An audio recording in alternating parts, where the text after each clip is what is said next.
What's up, everyone? Welcome back to another video. Apple dropped all their iOS updates that were in beta for the longest time. Jeez. For iOS 14.5 alongside iPadOS 14.5, watchOS 7.4, macOS 11.3 are all available to download effective Monday, 1 p.m. Eastern. That's why you're seeing this video. So in this video, I'm going to talk about should you install these software updates, especially for iPadOS, iOS, and I haven't installed watchOS, which I'll show you here. It is installing right now on this watch as we speak. So I go over to the watch app.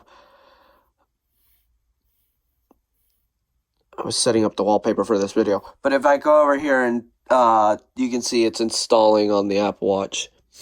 It came in at 543 megabytes on the Apple Watch, and I've been testing it ever since the RC came out for the iPhone and the iPad, and I'll flat out say, besides a few app crashing, which happened at the beginning, but it stabled itself out after about 72 hours of indexing, it's perfectly fine, perfectly stable.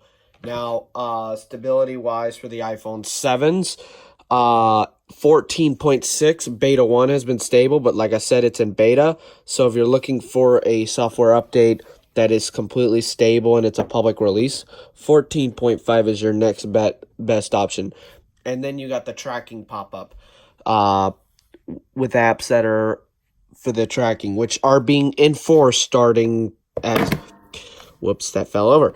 As soon as today. So you can go to settings, general, and then software update. It'll check for update for a little bit, and then it'll be public. So hope y'all enjoyed this video, and I will see y'all in another video. Like, comment, and subscribe for more videos. Peace.